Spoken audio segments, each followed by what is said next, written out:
Bolsonaro comandou hoje a primeira reunião com todos os ministros e pediu um pente fino nas contas do fim do governo Temer.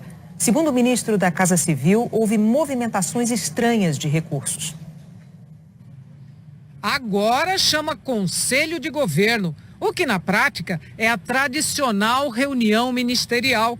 E a primeira reunião estava tão fechada que nem o discurso de abertura feito por Jair Bolsonaro foi transmitido. A informação é que o presidente foi breve, pontuou suas diretrizes de governo, pediu alinhamento da equipe. Foi Onyx Lorenzoni o porta-voz da reunião. Segundo ele, os ministérios estão autorizados a fazer um limpa nos cargos comissionados. O governo também decidiu revisar as centenas de conselhos criados por governos anteriores. Na mira do novo governo estão ainda os 700 imóveis da União.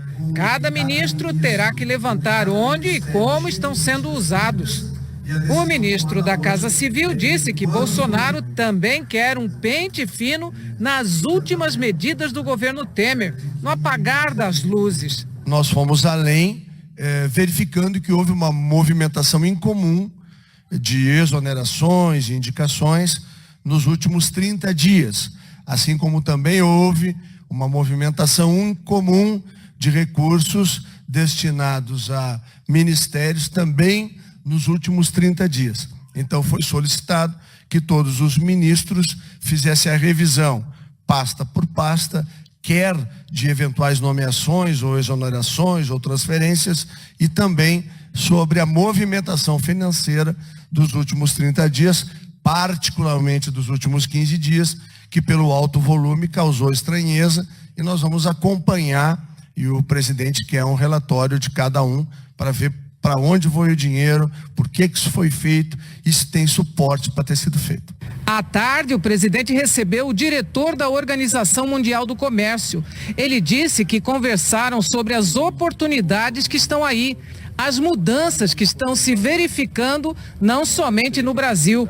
Roberto Azevedo disse que a preferência de Bolsonaro por negócios bilaterais, feitas diretamente entre países e não em bloco, é bem-vinda. O caminho bilateral é importantíssimo, ele tem que ser trilhado, ele é mais rápido, ele é mais efetivo, sobretudo nas negociações tarifárias e de acesso ao mercado.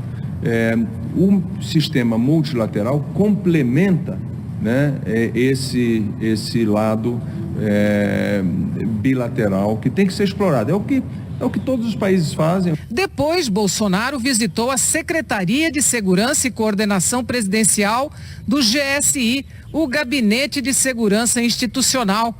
É o órgão que cuida da segurança do presidente e sua família, palácios, residências oficiais e viagens presidenciais.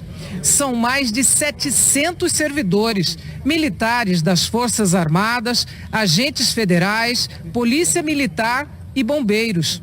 Foi um convite para que o presidente conhecesse os servidores que cuidam da segurança dele e que até arriscam a própria vida para garantir essa segurança.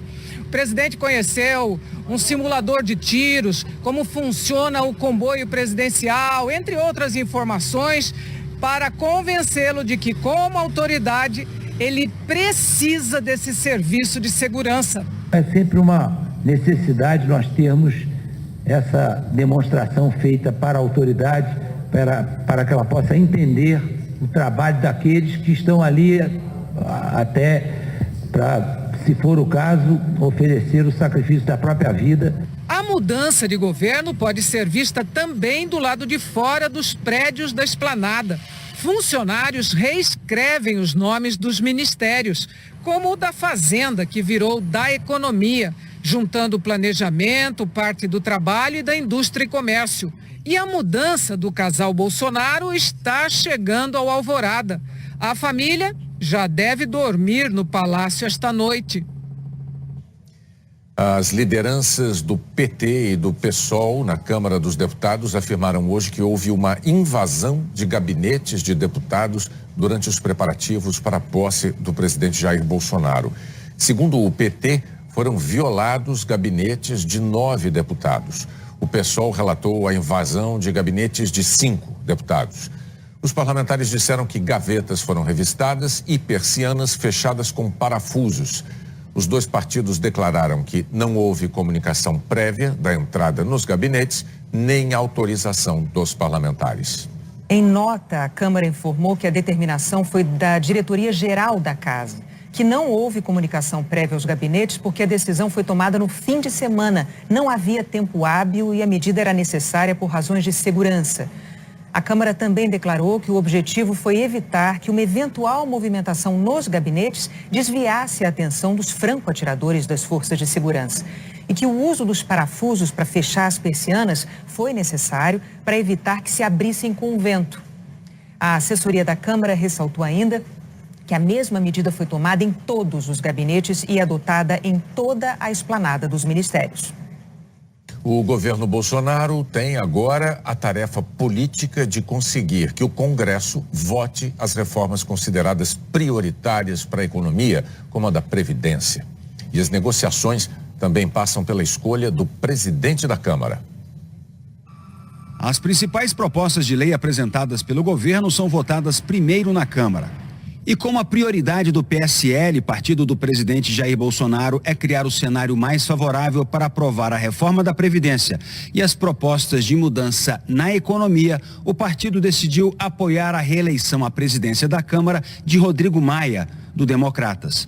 Hoje, o presidente do PSL fez aqui em Brasília uma reunião para acertar o discurso.